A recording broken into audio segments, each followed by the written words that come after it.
And joining me now to discuss the state of security in the country is the convener Integration Summit Group, Chris Ekiyor. Good to have you join us, Chris Ekiyor. Let's get your thoughts on what we've seen so far in the country. And let's even be clear that there is no region that is spared. While we might have the terrorism in the northern part of the country, we've seen kidnapping, armed robbery, cultism in the southern part of the country. So let's get your thoughts on the state of security. Okay, the situation we find ourselves now is a reflection of our country. We have been more divided and more distrustful in the rank and file of the military, the security apparatus, and even in the society. So it's so easy to just try to tell WAP stories and try to deceive people about what is happening. Like you rightly said, there's no part of the country that is safe. You can't travel on road from Benin to Lagos without being afraid of being attacked, or even from Benin to Abuja, or even from Abuja to Kano. All parts look like they're all mined up with dynamite and mines ready to blow up. So what has happened is that the Mr. President needs to know that there's what you call redundancy over time. When people do the same thing and they get so used and so comfortable with it, then they will just be okay. It becomes the new normal. We need to change the security apparatus. The National Assembly has said it. Everybody has said it. These people have done their time. We need to find people who are willing to go to the war front and challenge the status quo. I have said that our army has capacity, our police have capacity, but the system has not helped them in any way. They're paying lip service to what is happening, and they spend more time doing media work instead of intelligence gathering. You cannot understand, and I cannot understand why people will just stroll in across our border, kill unarmed men, and stroll out unchecked.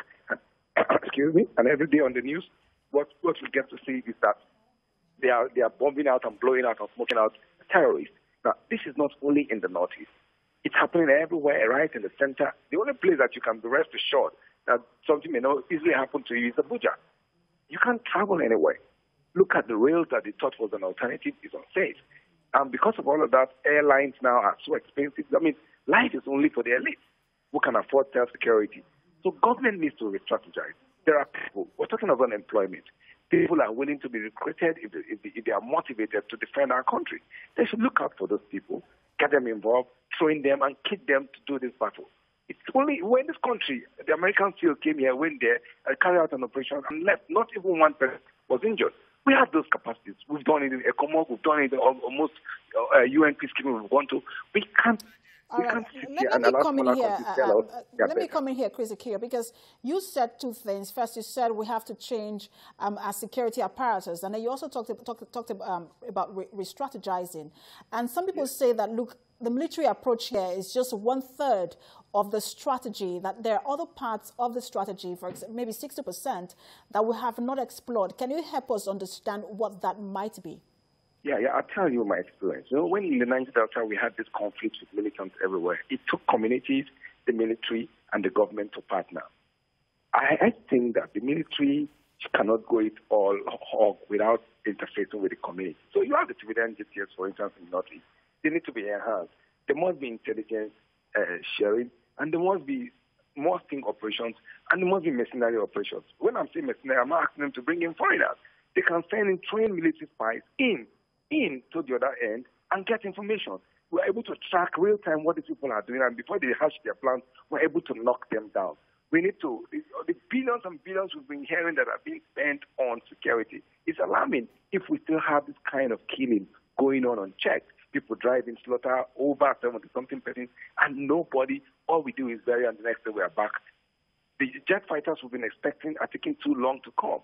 We need to be more proactive and more aggressive in our approach and smoke out the terrorists. Look at Ethiopia right now. They say they're not negotiating this. They will take down terrorism. And that's what we should do as a country. We never negotiate. We knock down terrorists. Then we will be respecting the giant of our. We're playing with fire, and this fire is an implosion waiting to happen. So the president has been invited to by the House of Representatives. He has not been known to honor previous invitations, but let's assume that he's going to honor this one. What are you expecting the president to say, especially as many people are saying, look, it's time to declare a state of emergency on security? Well, with utmost respect to the office of the president and Mr. President, he's not going to tell us anything new. going to say the same thing and the same thing all over and over. What has happened now is that the politicians, those of us who are around and the activists are beginning to know that unless government begin to be responsive to the yearnings of citizens, we are all sitting on a keg of gunpowder. The NSAS campaign, the resistance that are beginning to feel internally, even within the leadership, is a sign that the president needs to begin to be more democratic and more responsive. But unfortunately, he is going to say the same thing he has always said. Promises, and then there will be little or no action. Ours is let there be action match. What match with action, rather? You say you're going to do this, you follow it through and get results for the country. We are unsafe. This is the palpable fear in everybody. You're not sure what will happen to you anywhere. You're not sure, just sure. And nobody is safe. All right. Convener, Integration Summit Group, Chris Ekiyor, thanks for talking to TVC News. Thank you very much.